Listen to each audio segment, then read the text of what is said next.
Bonjour à tous, je suis content de vous retrouver pour cette nouvelle capsule qui va aborder les énergies universelles entre le 1er et le 21 août 2025 dans lequel le Soleil se trouve dans le signe du Lion, tandis qu'en numérologie, le mois d'août vibre sur le nombre 8. Donc nous sommes en plein été. Bon, quand vous voyez le temps derrière moi ou autour de moi, ce n'est pas vraiment le cas. On a plutôt une impression d'automne. Bon, on voit qu'il y a quand même un certain nombre de bouleversements dans notre monde qui s'accentue de plus en plus. Donc, essayons de voir ce qui relie le signe du Lion au nombre 8. Voilà. Alors, cette vidéo ne s'adresse pas à ceux qui sont simplement nés dans le signe du Lion, ça s'adresse à tout le monde parce que ce sont des énergies universelles qui peuvent plus ou moins nous impacter, nous influencer ou nous encourager au fond à aller dans certaines directions. Donc le mois d'août, en fait, comme nous sommes en année 9 et mois 8, ça reflète la précédente année 8, c'est-à-dire 2024, l'année dernière. Or, que s'est-il passé l'année dernière durant l'été? C'était les Jeux Olympiques en France, avec tout son cortège de délire, on va dire, profane, anti-sacré. Voilà, donc c'est intéressant de voir un peu ce qui s'est passé en 2024 pour voir un petit peu le climat de ce mois d'août. Essayons maintenant de voir un petit peu ce qui relie le signe du Lion au nombre 8.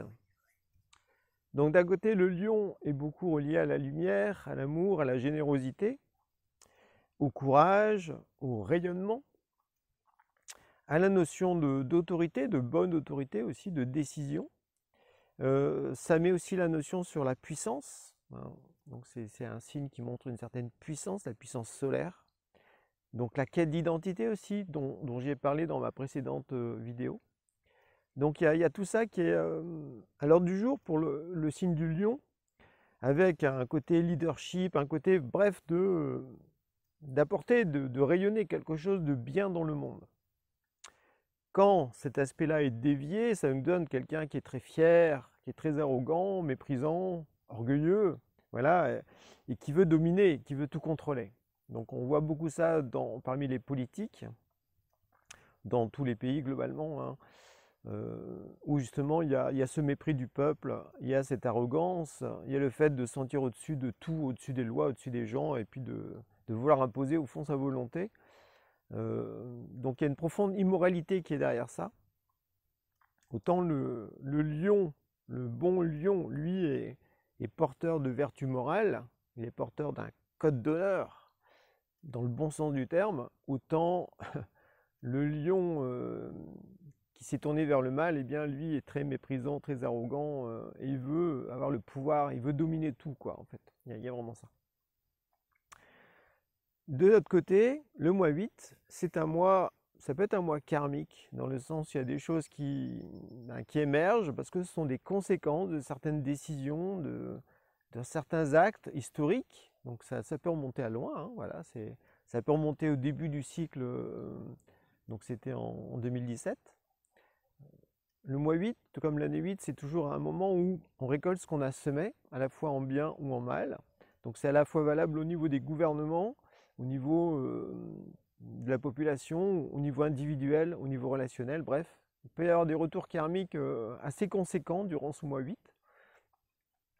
D'où le fait d'être lucide, de les accepter. Il ne s'agit pas d'être soumis, entendons-nous bien, il s'agit au contraire de se dire, ok, quelle est ma part de responsabilité dans ce qui arrive, dans ce qui m'arrive, dans ce qui se passe dans le monde, pour se dire, bah voilà, effectivement, j'ai eu telle parole, j'ai eu telle pensée, j'ai fait telle action, ou j'ai fait tel non-choix, je me suis soumis, ou voilà. Bref, il y a des conséquences, et ces conséquences, il faut les assumer pour savoir qu'est-ce que je veux faire avec ça. Est-ce que je vais me repositionner? Est-ce que je vais combattre cette fois-ci pour de bonnes valeurs? Ou est-ce que je vais continuer de me soumettre, de m'éteindre, de me dévaloriser? Alors que le bon 8, lui, reconnaît sa valeur d'esprit, il reconnaît ses compétences, sa force, son professionnalisme, sa nature courageuse aussi, tout comme le lion. Et il est prêt de ce fait à se battre pour quelque chose qui en vaut vraiment la peine ou la joie, on va dire. Donc ce mois 8 nous invite au fond à poser un regard sur notre vie pour se demander, y a-t-il des choses qui doivent se transformer? Y a-t-il des changements à opérer? Alors soit on risque de subir des changements extérieurs qu'on nous impose, ou soit c'est nous-mêmes qui pouvons prendre les devants pour changer des choses dans notre vie, pour l'aligner davantage sur notre destinée, être plus en accord avec les valeurs du cœur, les valeurs de l'esprit, et de ce fait ressentir qu'on prend les rênes de sa vie en main. Donc il y a cette notion de jugement, voilà, avoir un bon jugement, apprécier les choses correctement, de façon à pouvoir faire les bons choix, prendre les bonnes décisions. Tout comme le lion, le 8 est relié à la notion de puissance, de volonté. Donc notre énergie, eh bien, chacun peut se demander, mon énergie sert à quoi? Elle sert quel but, quel idéal, quelle cause? Dans quelle direction je l'oriente? Est-ce que c'est pour satisfaire mes désirs? Est-ce que c'est pour faire des choses très très personnelles mais égoïstes? Ou est-ce que c'est pour quelque chose de plus grand qui me dépasse mais qui en même temps me permet de me transcender et de me sentir digne, de ressentir que je suis véritablement humain parce que je suis capable de faire abstraction de toutes mes petites attentes affectives, de reconnaissance, d'existence, tout ça pour orienter mon énergie, ma volonté, ma puissance dans un but noble qui œuvre pour le futur ou pour le bien au sein de l'humanité. Le bien, le beau, le vrai. Bref, il y a ma puissance, mon énergie, ma volonté. Au fond, je la mets au service de quoi ou de qui? Et donc là encore, ça peut être une interrogation globalement durant cette période entre le 1er et le 21 août 2025. Il est aussi question avec le 8 de la notion d'autorité, tout comme le signe du lion en fait. Est-ce que je subis une autorité extérieure, c'est-à-dire le gouvernement, la société, un groupe auquel j'appartiens, ma famille, mon compagnon, ma compagne? Est-ce que je suis sous l'autorité de quelqu'un? C'est-à-dire que ce n'est pas moi au fond qui décide de ma vie. Ou est-ce que j'ai le courage de m'affirmer, de prendre mes propres décisions en mon âme et conscience et d'en assumer les conséquences? Il peut y avoir ça aussi qui me semble important durant cette période. Le pouvoir de décision. Est-ce que j'ai le pouvoir de décider ce que je veux vraiment faire de ma destinée, de ma vie? Ou est-ce que je subis tout le temps en fait? Je subis les influences extérieures. Ça peut même, le fait de subir des influences invisibles, hein, le 8, ça peut être lié à la médiumnité aussi, parce que le 8 est peut-être à cheval entre deux mondes, entre le monde visible et le monde invisible. Et donc, les gens qui sont channelers, voyants ou médiums, s'ils ne réfléchissent pas par eux-mêmes, s'ils gobent tout ce qu'on peut leur dire dans l'invisible, ben, ils sont soumis au fond à une influence invisible en fait. Alors c'est soi-disant des guides, des maîtres ascensionnés, tout ce que vous voulez, mais en fait ce sont des entités au fond de fausses lumières qui ne veulent pas que l'être humain utilise son libre arbitre au fond, qui ne veulent pas que l'être humain prenne sa vie en main, soit autonome et accède véritablement au monde spirituel par ses propres efforts de concentration, de pensée, de bon sens, de discernement et aussi de cœur, avec une conduite morale. Donc il y a tout ça qui est vraiment à l'ordre du jour. C'est au fond, est-ce que c'est moi qui dirige véritablement ma vie parce que je pense vraiment les choses, je ne suis pas conditionné, je ne suis pas sous l'influence de qui que ce soit, ou d'un groupe, ou de la société, ou d'une entité invisible. Non, non, je pèse, je suis adulte en fait, j'ai une pensée, je l'utilise, j'écoute mon cœur aussi. Quand j'ai des ressentis, ben, je mets la lumière dessus pour savoir est-ce que c'est instinctif, est-ce que c'est personnel, c'est-à-dire en fonction de mes conditionnements, ou est-ce que ça vient vraiment d'un ressenti du cœur qui est compréhensible, qui fait que oui, je perçois les enjeux de ce qui se passe à la fois dans le monde, mais aussi dans ma vie, et ça me permet au fond de faire des bons choix conscients. Et là, ben, je sens que c'est moi qui dirige mon existence. C'est pas quelqu'un d'autre qui dirige ma vie. Je suis l'auteur de mon existence, de ma destinée.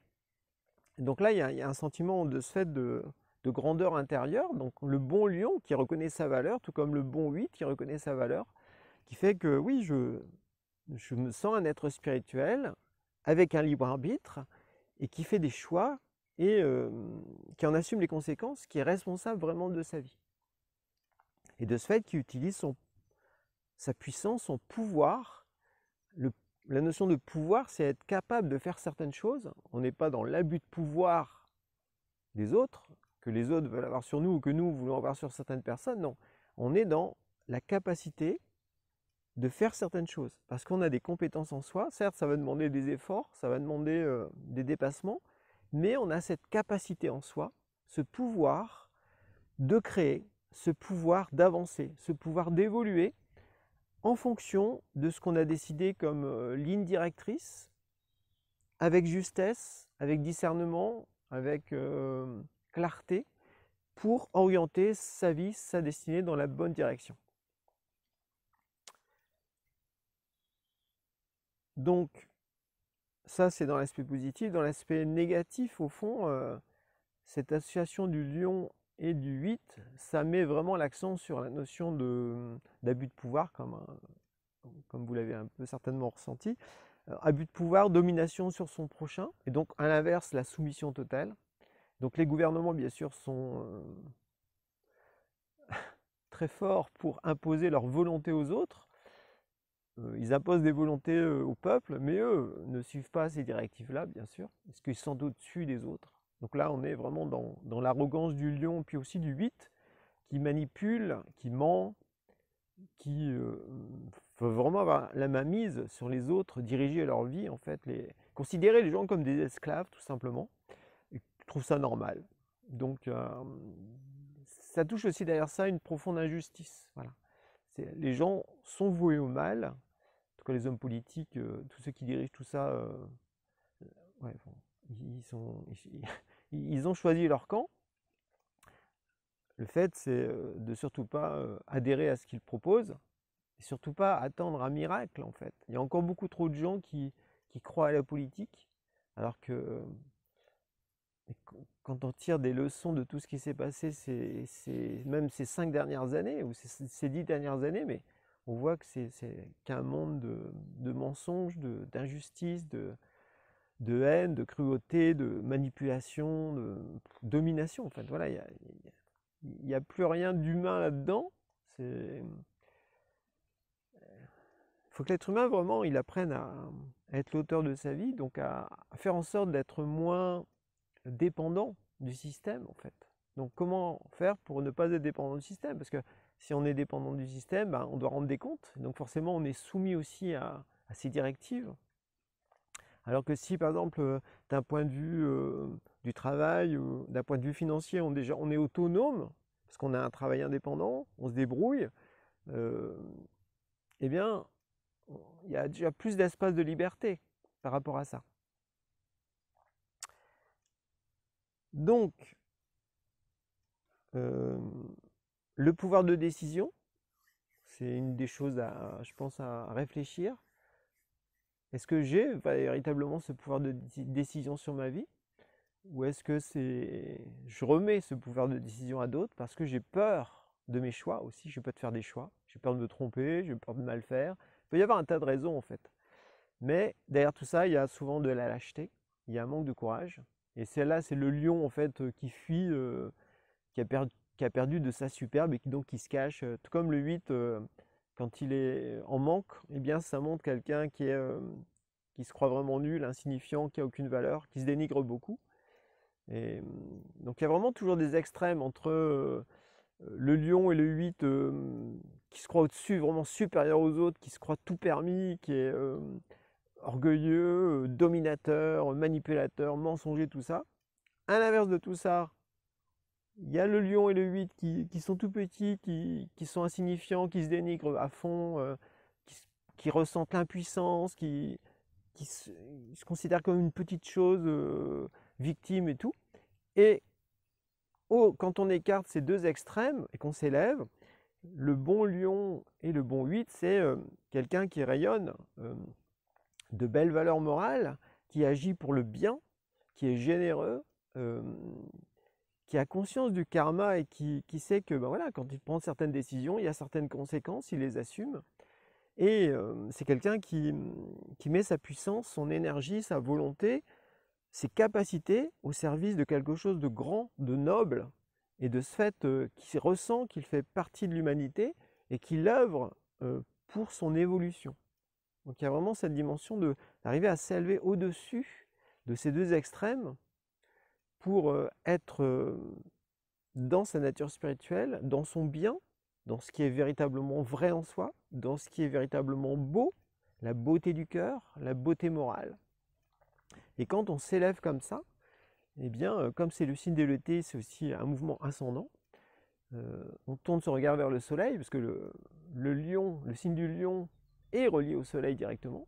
Et le 8, ben, c'est le nombre du Christ. Donc le Christ en tant que Dieu du soleil, eh bien, c'est aussi une bonne période pour penser à lui, penser à ce qu'il nous a donné, à cette force de vie, de résurrection, pour justement ressentir qu'en nous, ce pouvoir que l'on a, eh bien, il est aussi relié à lui, en fait, il est relié au divin.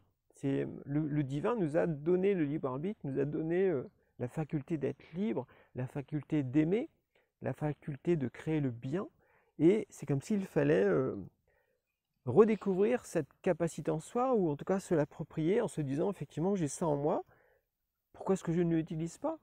Ou est-ce que je l'utilise assez? Et pour faire quoi? Et donc cette énergie, ce pouvoir que j'ai en moi, eh bien il sert quel intérêt, quel idéal, quel but, quelle cause? Eh bien c'est aussi des questions à se poser durant cette période entre le 1er et le 21 août 2025. Donc voilà à peu près ce que j'avais à vous partager, qui me semblait important, essentiel.